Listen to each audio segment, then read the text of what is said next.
Tech certainly moves at lightning speed, and I love to go past the headlines to tell you where the future's headed. And let's start with driverless taxis.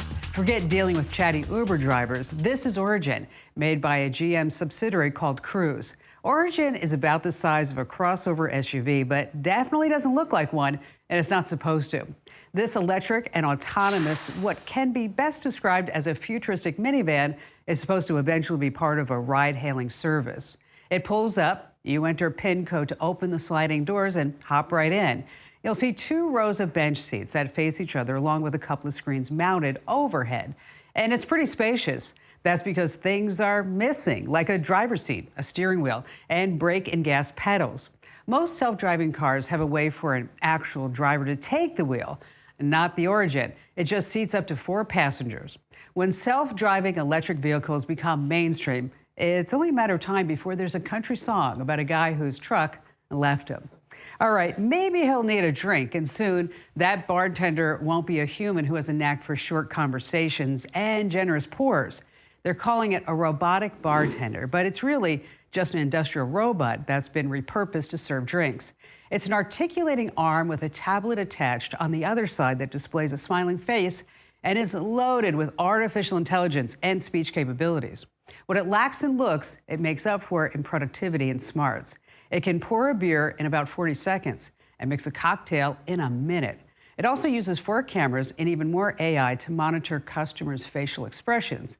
It won't tell any guy walks into a bar jokes, but the tablet face on this robot can chat about the weather. And during the demo, the robot tried to start a conversation with an attractive waitress, but an error message was shown on the screen. Failed to establish connection with server. All right, you got to think about that one. When we talk about the future of package delivery, it usually involves driverless vehicles, little robots that cruise down the sidewalks, or the constant buzzing of drones in the air. I bet you haven't heard about underground tunnels that can quickly ship packages across a city. A company called Magway, based in London, is testing what could one day become a network of package delivery tunnels. Now, in the tunnels, they're envisioning small carriages linked together on a magnetic track. Each carriage could hold 4 packages and travel at about 40 miles per hour. Now, according to the company, these tunnels could transport 72,000 carriages per hour. Do the math, and they say 600 million packages could be delivered in a year in London alone. Magway is building a mile-long test track. Now, what do you think the cost of that test track will be? It's expected to cost nearly $2 million per mile of the tunnel. Ouch. In New York, we call this the subway.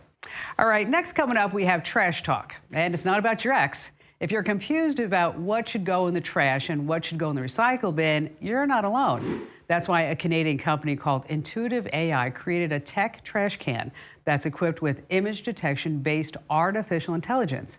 So meet Oscar, which is not your typical trash bin. Oscar has bins for 4 types of discarded items: garbage, paper, compost, and containers. Nothing new there. But then there's that whole part about the AI. Above the bins is a big display with a camera. Walk up, and Oscar wants you to show what you're about to throw away.